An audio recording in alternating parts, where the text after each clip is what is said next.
Efficient ആയിട്ടുള്ള ഒരു എന്താ പറയുക ഷെയറിംഗ് ആണ്. അതായത് നമുക്ക് നമ്മളുടെ ഒരു നെറ്റ്വർക്കിൽ ഇപ്പോൾ ഒരു എക്സാമ്പിൾ നമുക്കൊരു ഫയൽ സെർവർ ഉണ്ട്. അപ്പോൾ ഈ ഒരു ഫയൽ സെർവർ നമ്മളൊരു നെറ്റ്വർക്കിൽ കൊണ്ടുവന്നു കഴിഞ്ഞു കഴിഞ്ഞാൽ ഒരു ഫയൽ ഷെയറിങ് എന്ന് പറഞ്ഞൊരു കാര്യം അവിടെ സംഭവമാകും. എന്ന് വെച്ചാൽ അവിടെ ഒരു കാര്യം നടക്കും.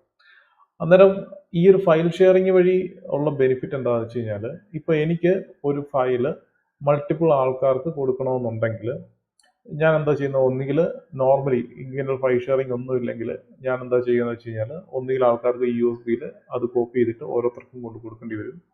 അല്ലെങ്കിൽ ഇപ്പം ജസ്റ്റ് നമുക്ക് ഫയൽ ഷെയറിങ്ങിന് വേണ്ടി ഒരു നെറ്റ്വർക്ക് സെറ്റപ്പ് ഒന്നുമില്ല, എല്ലാവരും ഇൻഡിവിജ്വൽ യൂസർ ആയിട്ടിരിക്കുകയാണ്. നമ്മളിപ്പോൾ വാട്സപ്പിൽ അയക്കുന്ന പോലെ ഓരോരുത്തർക്കും ഞാൻ ആ ഫയൽ അയച്ചു കൊടുക്കേണ്ടി വരും. ഇതിനകത്തുള്ള പ്രശ്നം വരുന്നത് എവിടെയാണെന്ന് വെച്ചാൽ പിന്നീട് എപ്പോഴെങ്കിലും ഈ ഒരു ഫയല് വേണമെന്നുണ്ടെങ്കിൽ ചിലപ്പം എല്ലാവർക്കും പെട്ടെന്ന് കണ്ടുപിടിക്കാൻ പാടായിരിക്കും.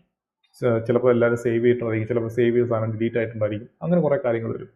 അപ്പോൾ നമുക്ക് സെൻട്രലൈസ്ഡ് ആയിട്ട് ഒരു ഫയൽ ഷെയറിംഗ് സെറ്റപ്പ് ഉണ്ടെന്നുണ്ടെങ്കിൽ ആൾക്കാർക്ക് അവിടെ പോയി നോക്കിയാൽ മതി ഫയൽ. അപ്പോൾ എന്നെ സംബന്ധിച്ചോളം ഞാൻ പുതിയൊരു ഫയൽ ക്രിയേറ്റ് ചെയ്ത് കഴിഞ്ഞാൽ എല്ലാവർക്കും ഒരു മെസ്സേജ് അയക്കേണ്ട കാര്യമുള്ളൂ, ഞാനൊരു പുതിയ ഫയൽ ക്രിയേറ്റ് ചെയ്തിട്ടുണ്ട്, നിങ്ങൾ ഈ ഒരു ലൊക്കേഷനിൽ പോയി നോക്കൂ എന്ന് പറഞ്ഞു കഴിഞ്ഞാൽ എല്ലാവർക്കും അവിടെ നോക്കാൻ പറ്റും. ഇനിയും അതല്ല, നമ്മുടെ ഇപ്പം വേറൊരു എക്സാമ്പിൾ പറഞ്ഞു കഴിഞ്ഞാൽ നമ്മുടെ വീട്ടിൽ നമ്മളൊരു മീഡിയ സെർവർ പോലത്തെ ഒരു സാധനം സെറ്റപ്പ് ചെയ്യുകയാണെന്നുണ്ടെങ്കിൽ നമുക്ക് സിമ്പിളായിട്ട് നമുക്ക് ഇഷ്ടമുള്ള സിനിമകളും കാര്യങ്ങളൊക്കെ നമുക്ക് ഡയറക്റ്റ്ലി നമ്മുടെ TV-യിൽ സ്ട്രീം ചെയ്യാൻ പറ്റും.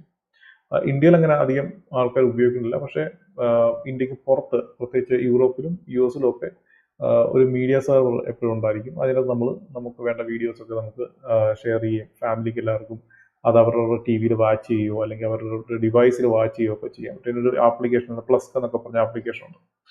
അങ്ങനെയൊക്കെയുള്ള കാര്യങ്ങൾ ചെയ്യാൻ പറ്റും. ഇനി അല്ലാന്നുണ്ടെങ്കിൽ നമുക്ക് IP ക്യാമറ നമ്മൾ സെറ്റപ്പ് ചെയ്യുകയാണെന്നുണ്ടെങ്കിൽ നമുക്ക് ഈ IP ക്യാമറയ്ക്കകത്തുനിന്ന് വരുന്ന വീഡിയോ ഫൂട്ടേജുകളൊക്കെ നമുക്ക് ഏത് ഡിവൈസ് വേണമെങ്കിലും അത് വാച്ച് ചെയ്യാൻ പറ്റും. സോ ഇങ്ങനെ ഈ കണക്ഷൻ വന്നു കഴിയുമ്പോഴത്തേനും നമുക്ക് ഇങ്ങനെ കുറേ കാര്യങ്ങൾ നമുക്കവിടെ ചെയ്യാൻ പറ്റും. അതുകൊണ്ടാണ് നമ്മൾ എഫിഷ്യൻ്റ് ആയിട്ട് ഷെയറിങ് റിസോഴ്സിനെ ഷെയർ ചെയ്ത് മൾട്ടിപ്പിൾ ആൾക്കാർക്കും അല്ലെ മൾട്ടിപ്പിൾ ഡിവൈസസിലോട്ടും നമുക്ക് കൊണ്ടുവരാൻ പറ്റും എന്നുള്ളതാണ്